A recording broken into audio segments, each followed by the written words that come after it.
आज मी बनवणार आहे एकदम स्पेशल असा राईस, जो दिसायलाही सुंदर आणि खायलाही भन्नाट लागतो. फक्त 10 मिनिटात तयार होणारा हा साजूक तुपातला शाही राईस नक्की ट्राय करा. इथे मी 2 चमचे साजूक तूप छान गरम करून घेतलेलं आहे. आता या तुपामध्ये मी काही कांदा घालणार आहे. मी हा कांदा जवळपास 2 ते 2.5 इतके कांदे घेतलेले आहे. आता हा कांदा आपल्याला छान फ्राय करून घ्यायचा आहे, तळून घ्यायचा आहे. आता कांदा आपल्याला मध्यम आचेवरती छान खरपूस असा तळून घ्यायचा आहे आणि कांदा तळताना आपल्याला एक गोष्ट लक्षात ठेवायची आहे.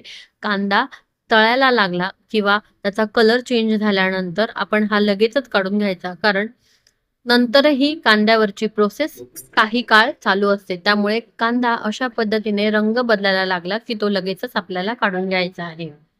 आता याच उरलेल्या तुपामध्ये आपल्याला मनुके आणि काजू छान तळून घेणार आहोत. आपल्याला मनुके आणि काजू यात अगदी कलर बदलेपर्यंत इतकेच तळायचे आहे. आपल्याला खूप जास्त हे काजू किंवा मनुके तळून घ्यायचे नाही आहेत. मी इथे काजू मधोमध छान 2 तुकडे करून घेतलेले आहे. आता हे काजूही आपण छान तळून घेणार आहे, हलकासा रंग बदलेपर्यंत आणि नंतर आपण हे काजू त्याच प्लेटमध्ये काढून घेऊया. अशाच प्रकारे मी मनुकेही तळून घेतलेले आहेत.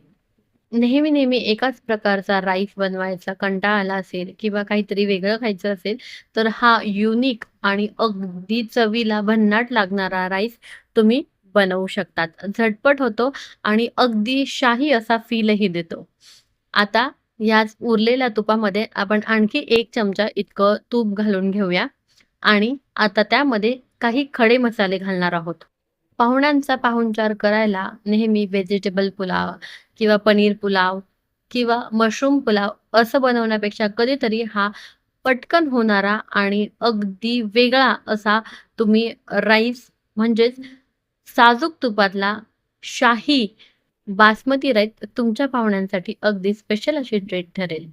इथे मी 2 लवंग, 2 काळे मिरे, दालचिनीचा 1 तुकडा आणि 1 तेजपत्ता घातला आहे आणि त्यामध्ये भरपूर सारा कांदा घातला आहे. आता कांदा आपण छान परतवून घेणार आहोत. आता कांदा छान असा हलका रंग बदलला, की त्यामध्ये आवडीनुसार तुम्हाला तिखट जितकं लागतं त्या अनुसार तुम्ही हिरवी मिरची मधोमध कापून यात तळून घेऊ शकता, फ्राय करून घेऊ शकता. मी इथे साधारण 5 ते 6 हिरव्या मिरच्या घेतलेल्या आहे. तुम्ही तिखट तुमच्या आवडीनुसार कमी जास्त करू शकता.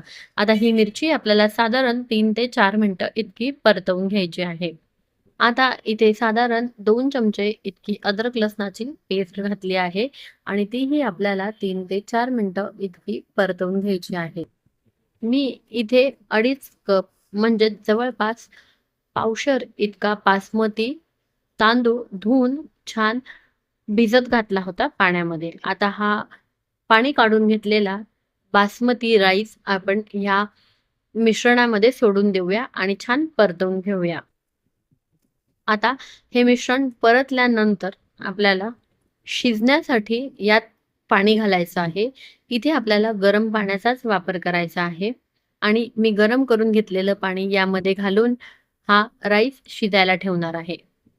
आता यात पाणी घातल्यानंतर आपण चवीनुसार यात मीठ घालून घेऊया आणि झाकण ठेवून साधारण आपल्याला हा राईस 80 ते 90% शिजवून घ्यायचा आहे आणि 10% राहिलेला जो राईस आहे, तो आपण वाफेवर शिजून देणार आहोत. आता हा राईस जवळपास शिजला आहे. आता आपण तळून घेतलेले जे काजू, मनुके आणि कांदा आहे, तो आपण यामध्ये घालून हा राईस साधारण 2 ते 3 मिनिटं पुन्हा छान वाफेवर शिजून देऊया.